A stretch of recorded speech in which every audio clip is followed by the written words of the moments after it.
Former Police Commissioner, political leader, BNTA, Gary Griffith. Good morning to you. Nice to have you back with us here this morning. Hi, good morning. Good morning to you and to your many listeners. Always my pleasure. Let's begin. Our poll question this morning focused on what our Prime Minister had to say in Parliament, sending some messages that some people can't seem to read. Some people think it's just the Prime Minister politicking. The Prime Minister sending some signals that some have evaluated as him sending a signal that he may not necessarily be there much longer. Somehow or the other, that equates to elections on the horizon, the PNM canceling its convention. What's your take on this latest pronouncement by our Prime Minister about his future in politics? Well, no one actually knows. Everyone will speculate. It is amazing what everybody always claims, I know somebody inside the PNM, and this is what the plan is. I know somebody in the UNC, and this is what they're planning to do. Nobody knows what goes on in the mind of the political leader of both the PNM or the UNC. So when people speculate, you do not know. The only person that will know will be Keith Rowley as it pertains to this situation. So it can vary from a number of factors. Obviously, the main concern, the main aspect that you will perceive is that there's some degree of opposing view as to if it is you have this internal election at this time, it will cause friction, because we have seen that has always been the Achilles heel for the UNC. Every time there's an internal election, there's fragmentation, there's civil war, and it affects the image of the party going forward. It virtually destroyed the UNC in 2007 with Winston Luther and Basdio Pandey. And then we have seen the same thing now coming about with the recent UNC internal election. That was the political leader. So the PNM, I think probably they are very cautious not to have a repeat of what is being seen now with the UNC. So maybe it is that they are trying to stall or delay that internal election, go into a general election, because you notice they didn't use the word postpone, they used the word cancel. So it's not that this may be something that is going to be rescheduled in the very near future. That being the case, Keith Rowley also gave his little swan song that just give the impression he will no longer be there. Is it going to be one that he's going to return as Prime Minister and then step down? Is it that he's going to try to anoint someone, which, again, the person who will want to anoint wouldn't have a snowball chance in hell to be the political leader of that party based on how it is structured, based on the culture of the PNM? So I think it just remains to be seen. For those people who are opposed to the PNM, I think your focus should be on you. I've always operated like that in any business organization, sport, military. Don't focus on what the enemy is doing, what your opponent is doing. That is beyond your control. Try to deal with what you have to do. Try to worry about what he has to do, because we have a backward democratic system that he can call election and it's in his back pocket. You need to decide that you have the right people, the right framework, the right policies, that if and when whatever decision is made by your opponent, you have the capacity to succeed. Mm. If a snap election is called, I know that the NTA, I think you've announced 2 batches of candidates or persons representative of for the various constituencies. Would the NTA be prepared? Because people are suggesting December 9th or around there as if an election is to come, that's when it's going to come. Is the NTA going to be ready?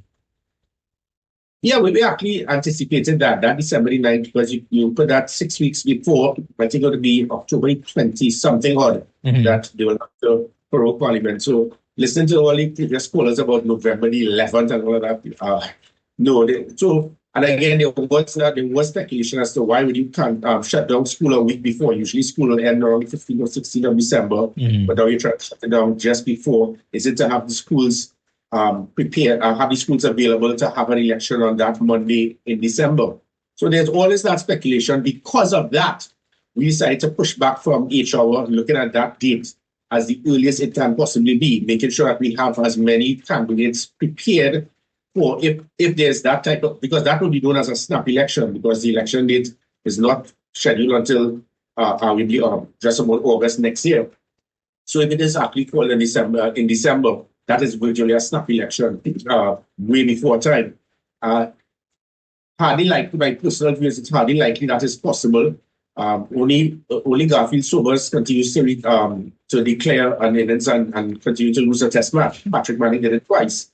I don't think Keith Rowley will want to follow in the footsteps of Garfield Sobers and Patrick Manning. So hardly likely, but we are prepared for that eventuality. So we are, and again, our focus would be on specifically at this time, all of those marginal seats, especially St. Joseph, Sarwa, Barataria, Tunapuna, Lupino, Bonaire, La Hopita, Talparo, Aruca, Arima, San Grande, San Fernando West, Chaguanas East, Trinidad Martins, a couple of the Port of Spain. So we are already set ourselves for about 20 odd seats. We are looking at the others, but because of the specific seats, we are putting a lot of emphasis on.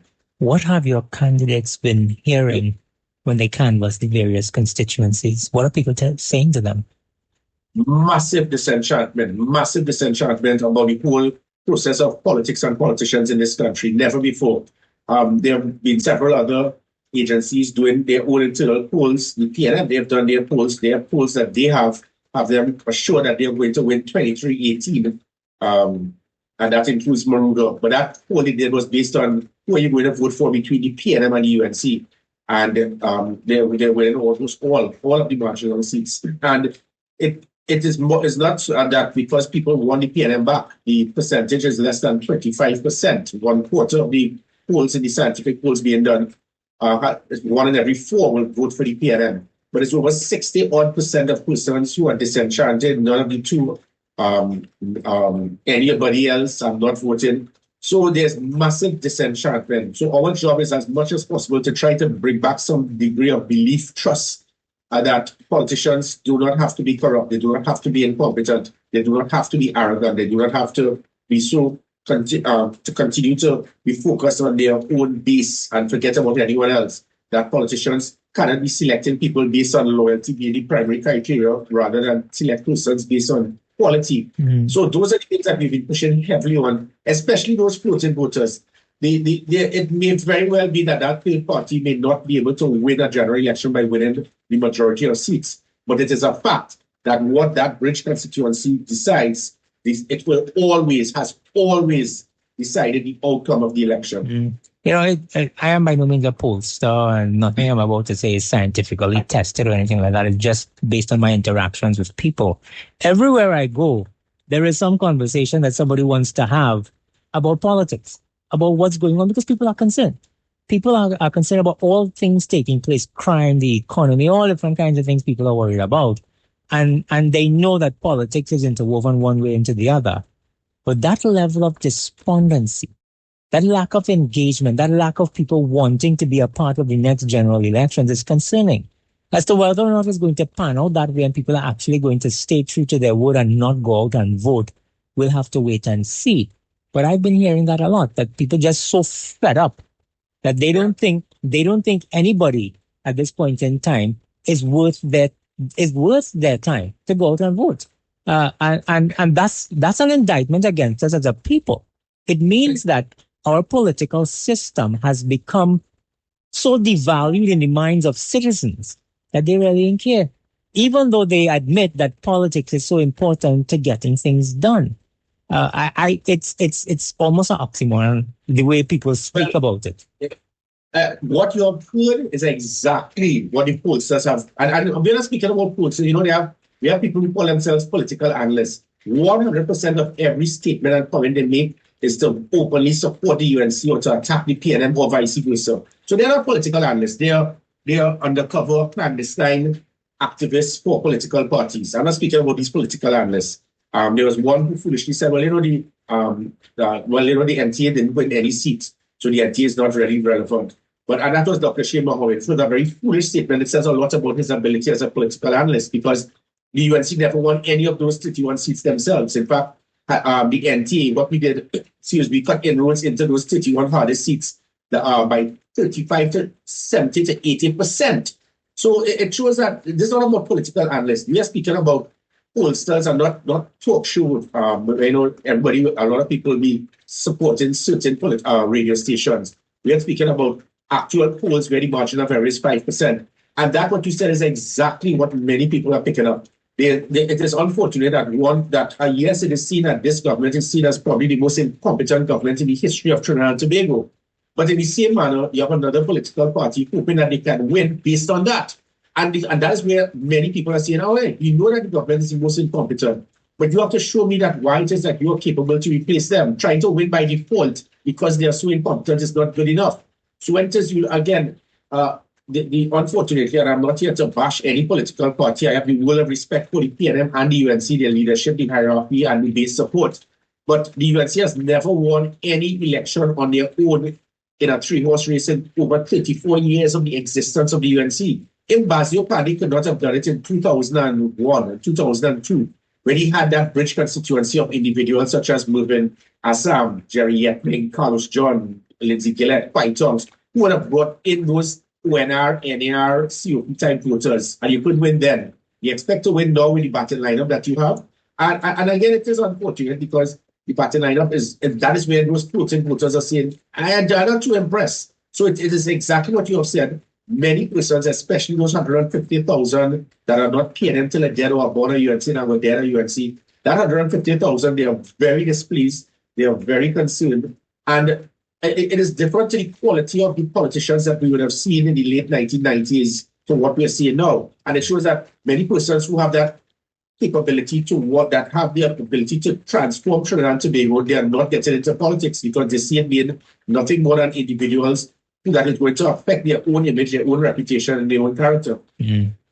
We had a discussion, you and I, some time ago about moving forward to the general election and whether or not there is the possibility of the NTA joining forces with several people and several other groups to contest the election. The actions of the NTA thus far suggest to me that the NTA is preparing itself for the eventuality that you have to go it alone. You have all your ducks in a row. Because you're announcing your candidate, you're moving forward with your process, and it seems very much that discussions with anybody about joining forces have gone to the wayside. And we, as a nation, expect that this is going to be the approach for the general election, and this talk about coming together and unification and this one and that one joining hands, all of that's dead in the water. Well, yeah, a lot of that has to do with the leadership. A degree of mutual respect between political parties. The political leader of the UNC, she does very good spin bowling. She will spin the ball, go into the off stump, and then next time when she speaks, the ball spins, go into the on stump. Because she will attack me with full force, and then when the media asks her that same question, she will then say, well, I don't have a crystal ball. I don't know what the future holds. Anything will happen in politics in the future.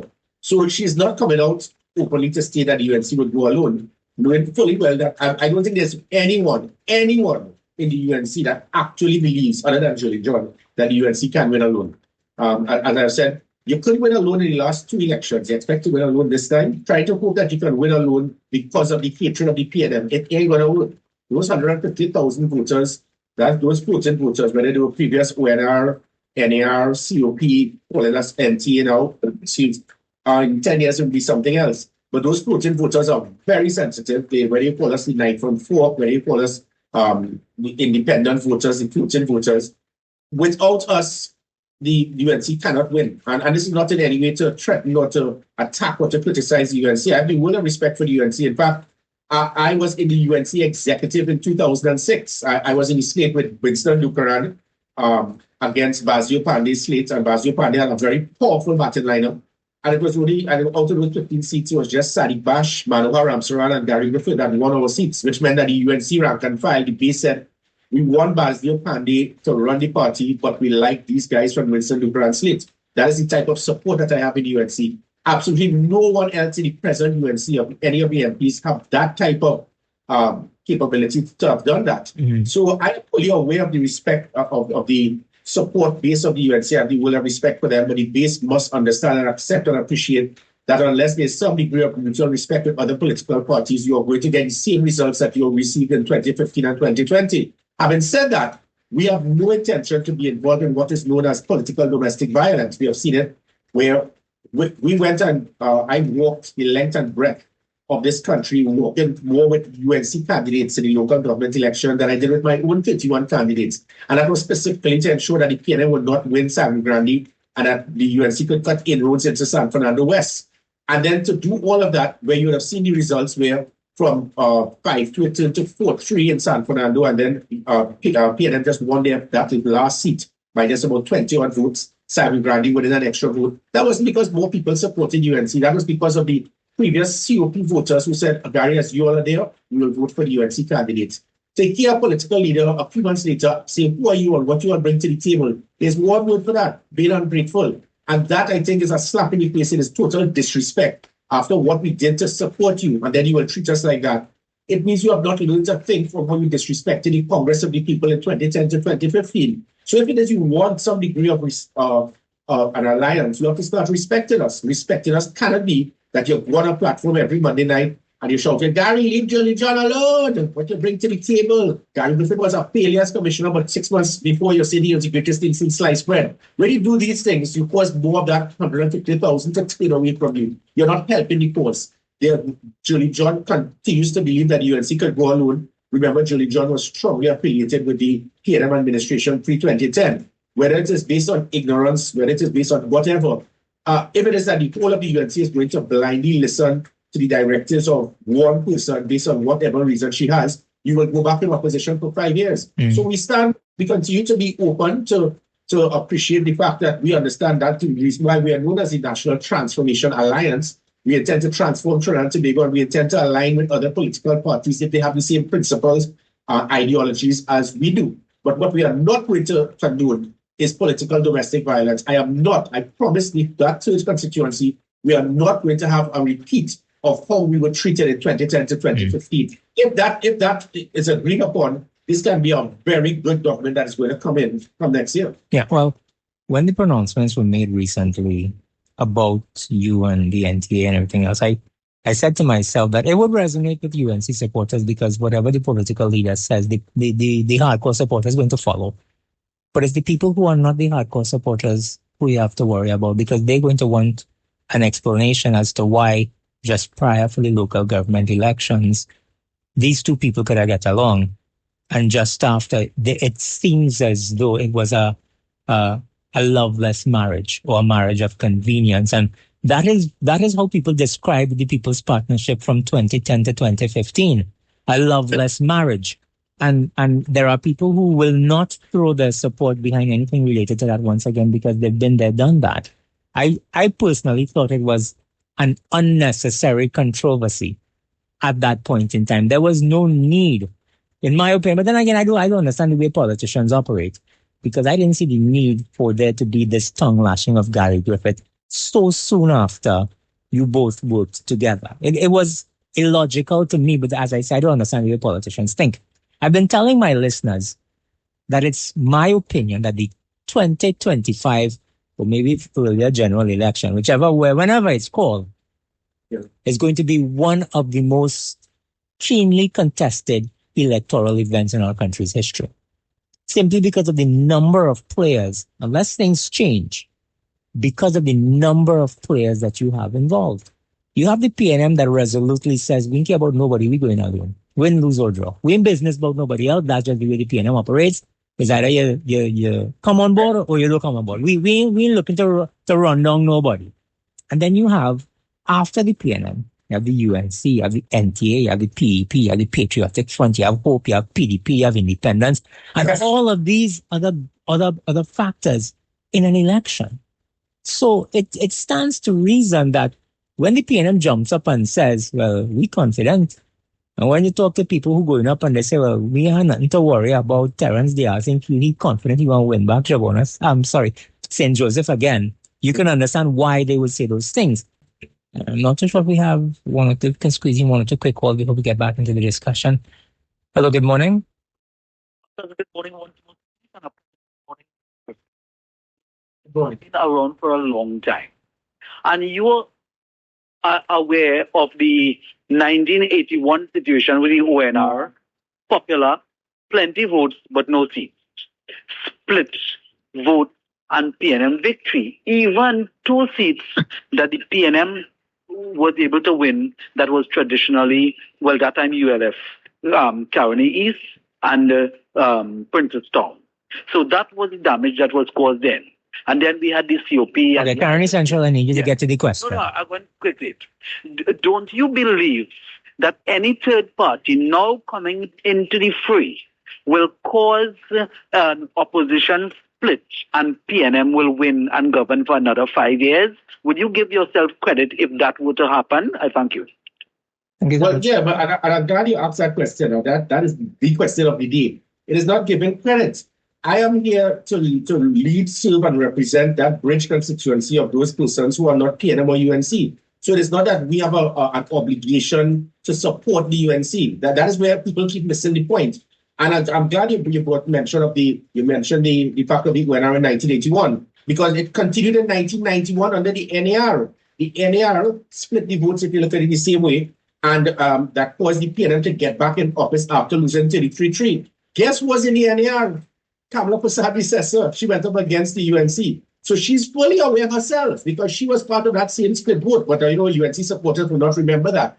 But it was her right to support the NAR. She went up. I think she may have lost her deposit in Separia.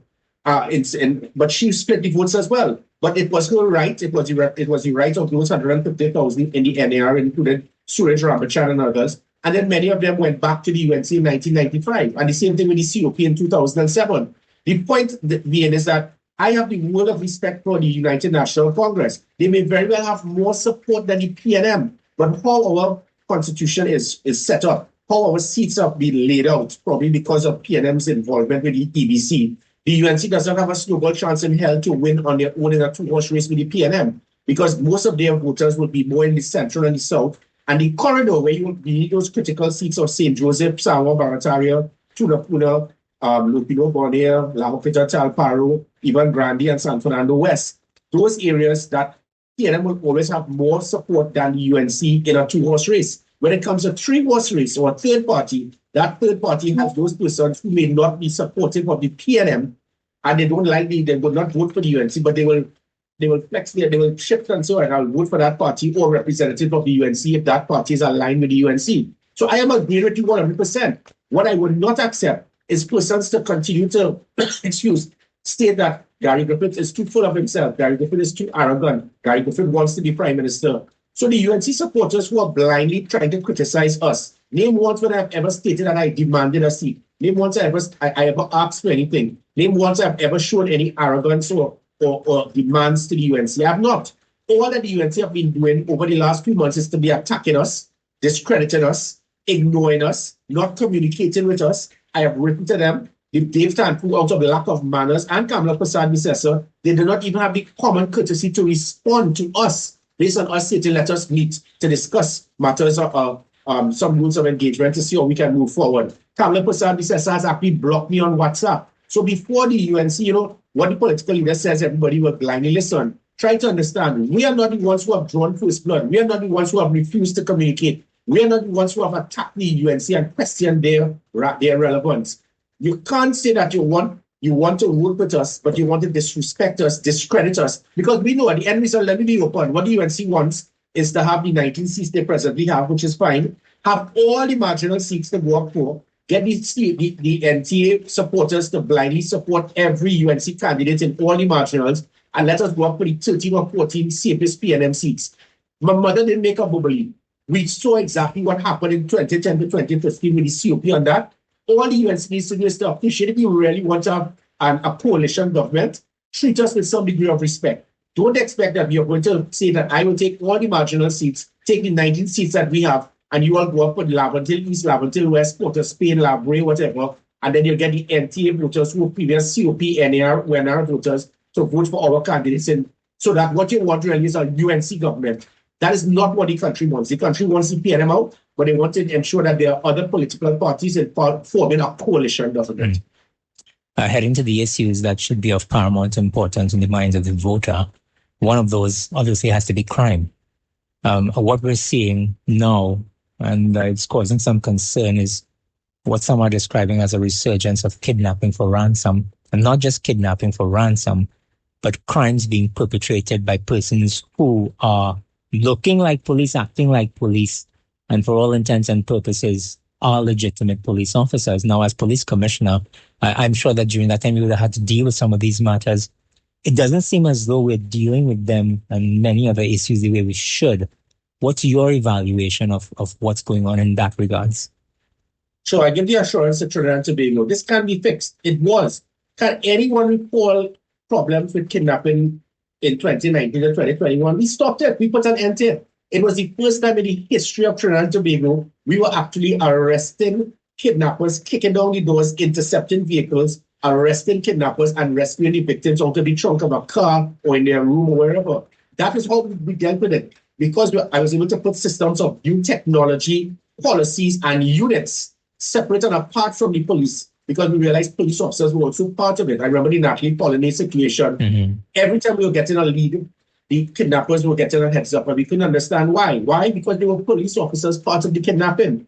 When we formed the Special Operation Response Team, we formed a unit with separate and apart from the police. So when we were involved in kidnapping investigations, the police, no officer in the police service understood what we were doing. That is how there were over 15 odd kidnappings we solved. And I'm not talking about what we talk about solving kidnappings is paying the ransom and hoping that the victim is rescued or escapes. That is not solving. That it was never done before, after that period when I was commissioner, when we were actually pinpointing the kidnappers, seeing where they are, because I did not negotiate with kidnappers. I didn't negotiate. I refused to negotiate with them. I intended to find them, hunt them down, and bring them to justice. And by doing that, it puts an end to kidnapping, because kidnapping for ransom, I should say, because the kidnappers realized something Gary is doing, some technology is picking up, and he's pinpointing us. Kidnappings came to an end. Home invasions came to an end. Extortion came to an end. And let me also add about the problem with rogue police officers.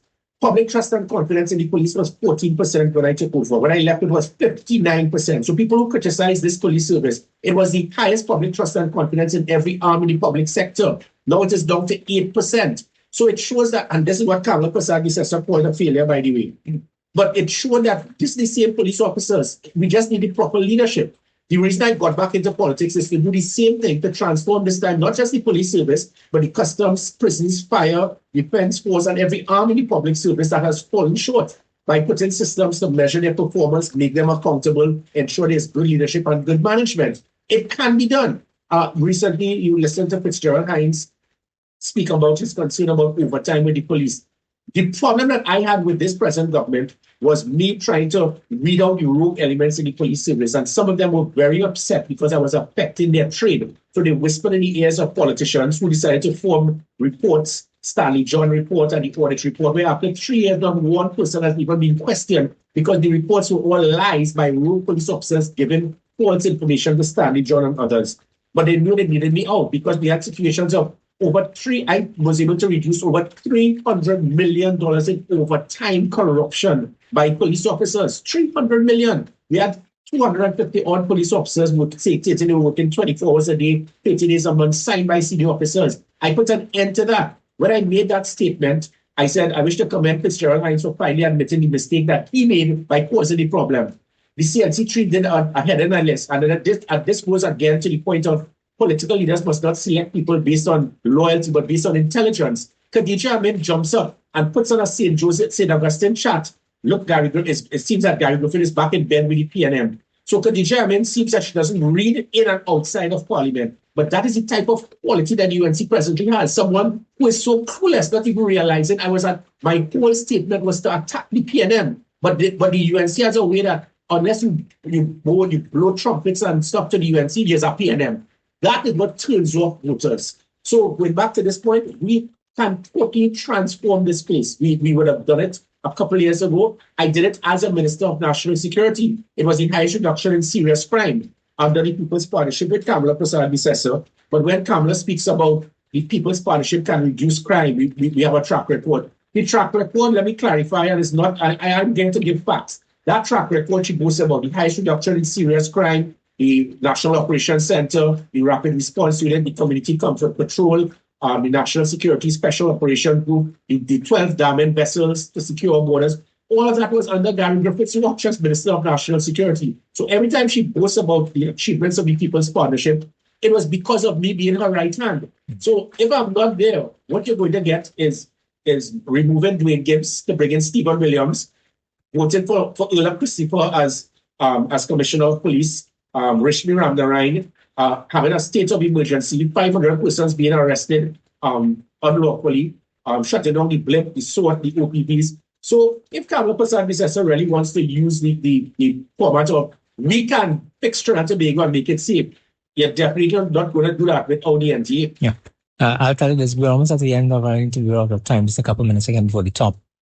One of the most concerning things, at least to me, that you've said this morning, is that this issue of kidnapping for ransom can be addressed.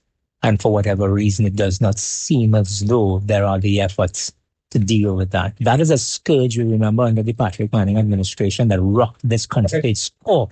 And now we are seeing the very same things taking place. And you are telling us in no uncertain terms that you have put measures in place using technology, and the evidence is there that you stamped it out. And that, I think, is what we're going to leave in the minds of our listeners as we wrap up our interview here this morning. I'm sure that we'll have numerous discussions moving forward. The thing only started to heat up now. There's a lot more to discuss. I want to thank you for being with us here this morning, as always. My pleasure.